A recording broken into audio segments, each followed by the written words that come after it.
Hello, my lovely friends. Today, I want to do something that's a little bit different than the past few, and I'm not going to be doing a specific building project, but I want to actually go over some of the really useful tools for builders that Hytale provides in creative mode.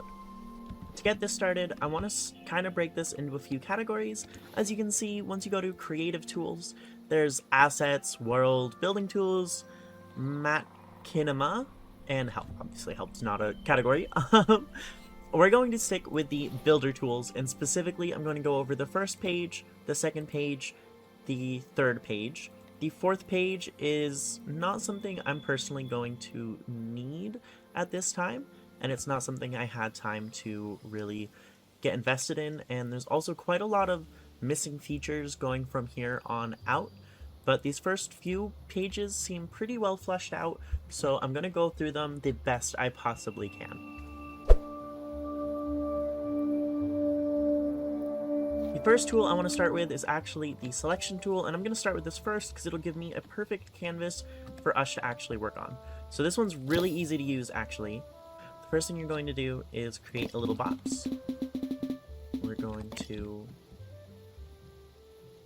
hold one end of the cube to drag it that way. Sorry, you can get the little angles. It'll highlight blue, and then you can drag it all the way to the other side. We're going to do a really large selection here. All the way to this side. I'm going to pull it out a little bit more. We're going to drag it all the way up. So now we have this entire place selected, and right to the left we can see the legend, and it shows us all of the really useful commands. So there's a few things that we can do here, which is wicked cool. So if we press shift plus the click, we can move the entire selection, which is super useful. We can do alt plus click to... Oh, okay, so that'll just make it a single one. They call it extrude face, but that makes a little bit more sense to me to say it that way. Page up and down, we can do the next selection if we have multiple, which I do not at the moment. I did not mean to do that. Okay, we're gonna go back to our selection tool and actually drag that up, and we're going to pull this back down again. Okay, so we're gonna pull that down to the bottom, and then we're going to hit K, and we can go to the next section of the legend, and this one's going to be a bit more useful. So we can do attach selection to cursor, which that's how we can actually make, actually take it out of the world, which is super cool, and we can move it around and place it. This is super useful for your own builds and stuff if you want to try to move them around. E to show move tool, which is pretty cool. So yeah, the move tool, we can use this. Let me get a little bit closer. I don't know. Yeah, so you can move it, have a little bit more control over it if you hold the arrows. You can move it around the different X and Y axes, X, Y, and Z axes. So you can get a bit more precise movement. If you hit R, you can show the rotation tool, and you can actually, again, have a bit more... Sorry, I didn't do a great example for this one. You can, yeah, rotate the entire thing, but that is not what I want to do right now. I'll get into those a little bit more.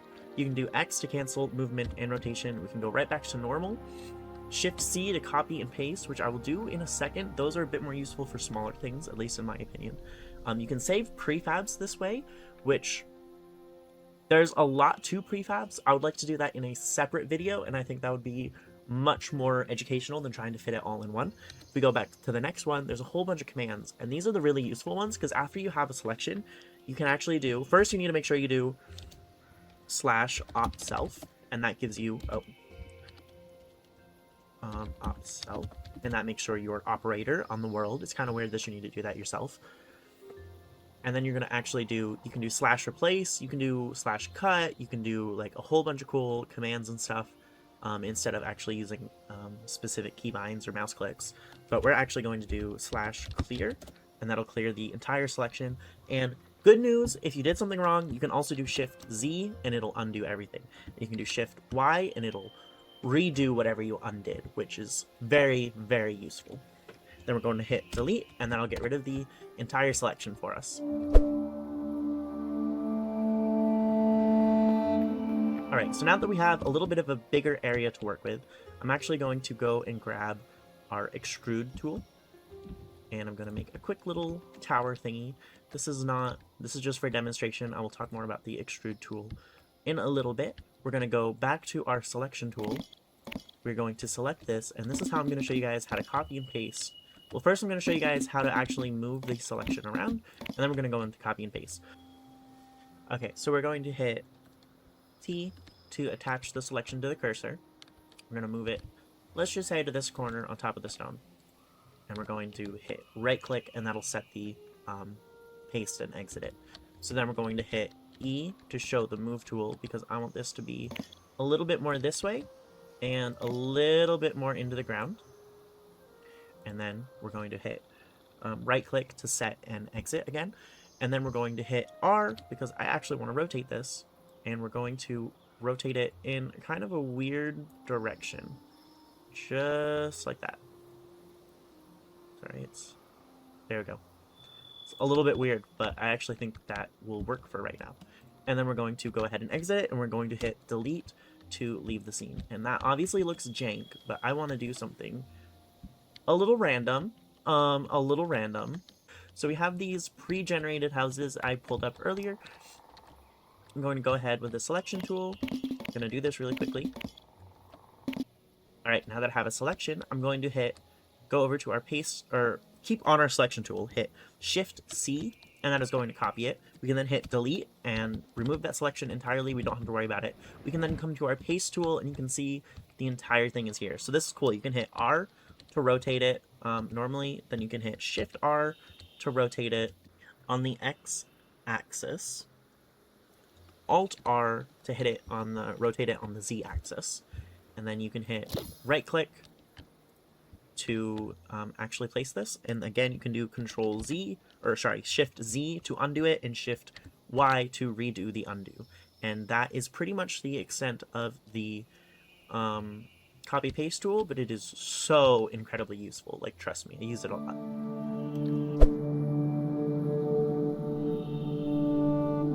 Okay, and the next thing I want to do, since I have a blank canvas here, is to actually show off some of the other features that probably won't be used as much. I personally won't be using as much. They'll have more needs, but it's probably going to be more for machinima stuff or adventure maps or things like that. So first thing is the entity grabber, and this is where you can literally just pick up entities, move them around. You can put them away from you, closer to you. I'm sure there's going to be reasons people are going to want this or need this. You can enter translation mode. You can actually pull. Yeah, there's a whole bunch of stuff you can do with this. I'm not going to get into it too much because this is not necessarily... Okay, we are exiting out of that. Not necessarily something that is super related to building, and again, is a tutorial that you could get into entirely on its own. So we're going to glaze over that a little bit. Then you have the laser pointer tool. You can right click to create a laser. I think you can edit blocks with this, but it's possible that it's not implemented fully yet. It does not have a description or an explanation to it, so unfortunately it is just a laser that you can point. Then there is the ruler tool, which you can, pretty self-explanatory, measure blocks, measure distances. You can hold shift to hold it at a 45-degree angle, which that is going, left, right, up, down, whatever you need to do. So I can definitely see this being very useful, especially for larger projects or projects that you need to plan. But personally, this is not something I see myself using very often. And then you can hit R to remove all of the things that you had selected. Sorry, those are just a bit of the quick utility tools, which don't have necessarily too much usefulness right at this moment, apart from the entity brush tool. But again, I don't have super much experience with that to really talk on it, or have really a reason to talk on it today.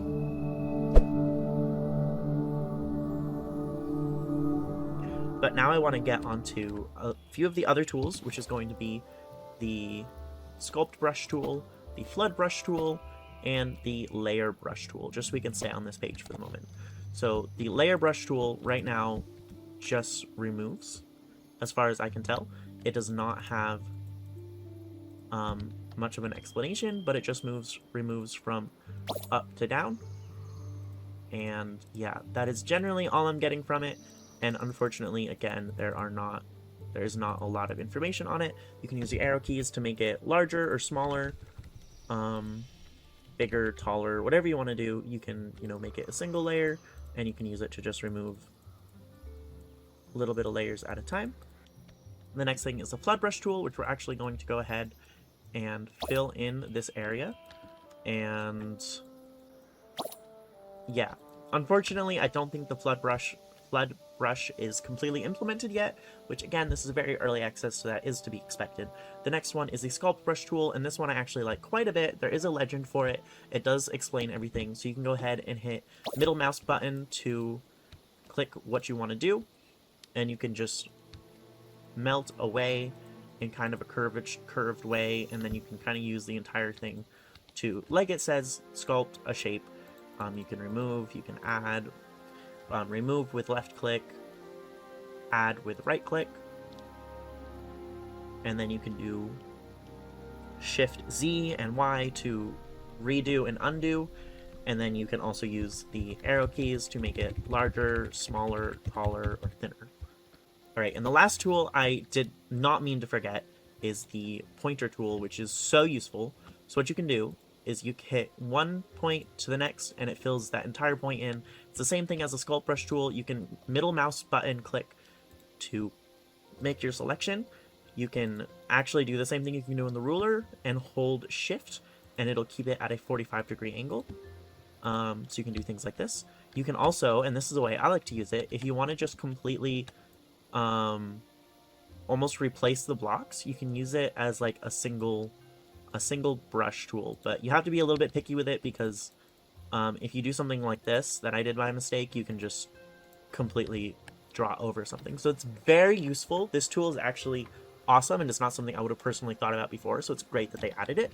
But you know, if you want to go ahead and, I don't know, make stairs or specific angles, this could be so useful because you don't have to do a lot of guesswork with it. Alright, so that pretty much covers the first page for us. A lot of very useful tools here that I will see myself using a lot, honestly. I've already used a lot of these in the few builds that I've done so far.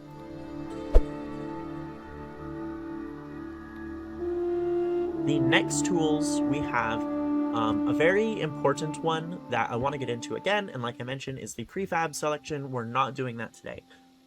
There's a couple tools here that I did not find do anything at the moment.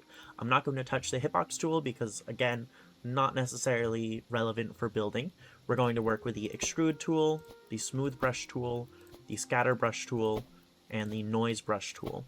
I did not find that the anchor one works with, again, what we're working on at the moment, or the tint brush tool to do anything currently. So the extrude tool, pretty self-explanatory. It just places blocks outward from whatever x-axis your cursor is on. You cannot seem to make it bigger or smaller. This whole place is getting very messy. I do apologize. This is very much for demonstration and not to necessarily make anything pretty or show you how to use this. I will do that at the end of the video.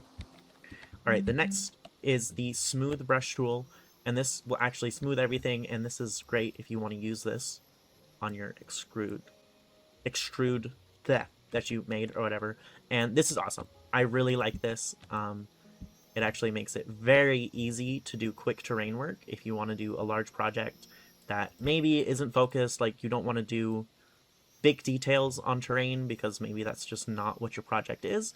This is very, very useful for that, and I'm very grateful for this tool.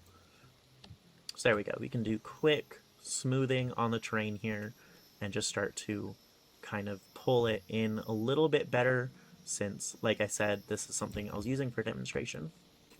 Alright, next we have the scatter brush tool. This one we want to click whichever material we want to use, and then we can do right click to just scatter those blocks around. We can go ahead, we can do something like dirt and just scatter dirt on top of everything. And, you know, I don't personally see myself using this too much, but obviously people will find uses for whatever they need. Maybe there's a super specific situation where this will be very helpful. And again, you can change it with the arrow keys. The next is the noise brush tool, which I found to do pretty similarly to the scatter tool, except it works on both axes, both sides of the blocks, and just make a big mess of shapes here, I guess.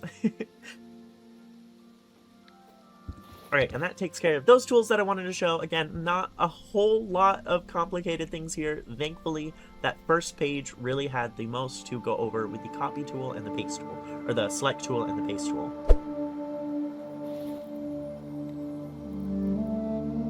Now that we are generally done our explanation on the technical things, I want to just quickly showcase some of these awesome brushes that they actually add, which are basically prefab tools mixed with some of the smoothing and terrain tools and stuff. So we're going to start with the boulder brush, not the building brush, the grass brush, the mountain brush, I think. And we're going to start with these just to quickly showcase how we can fix up this area a little bit. So we're going to start with the mountain brush, and this is going to go over the blocks that we had placed. It is going to add to them, but you can see that it's going to sample off of the blocks that we placed. So all of these little messes that I've made are actually adding to the little mountainscape, which works out perfectly.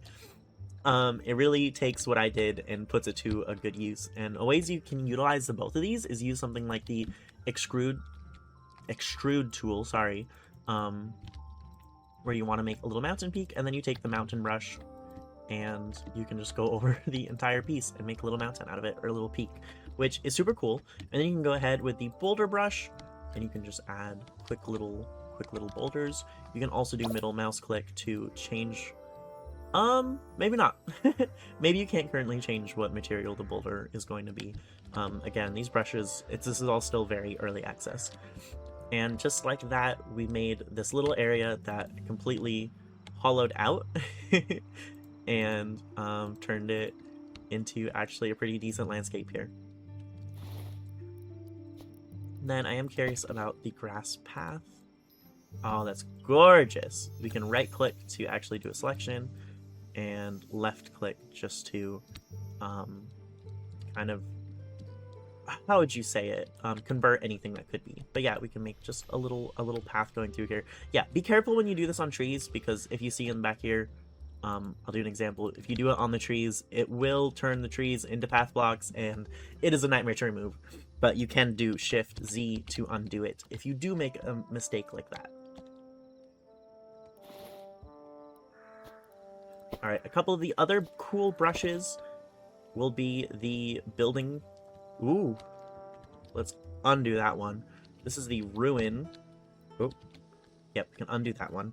I'm going to make this very small then. Still too big. Okay, we're going to go for the building brush then. We're going to shrink this down. We're going to give it a little bit of height, and then we're going to...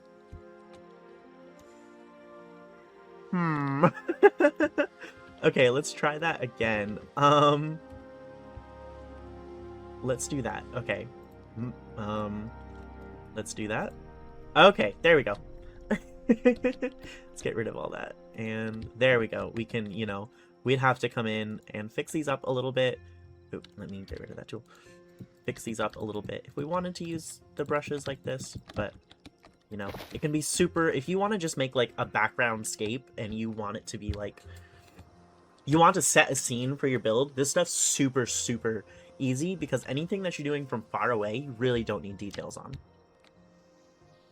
Alright, and I am curious about this ruin brush, so let's do that here. Oh, that's sick. That is sick. Oh my goodness. So yeah, awesome. That's how you can see you can use some of the tools to quickly take a pretty ugly looking thing that I built with our different tool explanations or tool demonstrations, and now we have a pretty decent looking little scene here. So yeah, that is going to do it for me for today. Thank you all so very much for watching. I hope that this was useful information. I hope that you guys enjoyed the video. Please let me know what you think. If you think it deserves a rating, as one of my favorite YouTubers would say, please consider liking and subscribing. I wonder which one said that, like pretty much all of them.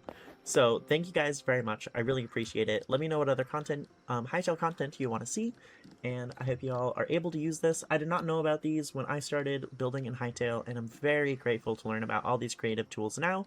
So yeah, let me know, and have a great day. I'll see you all in the next one. Bye!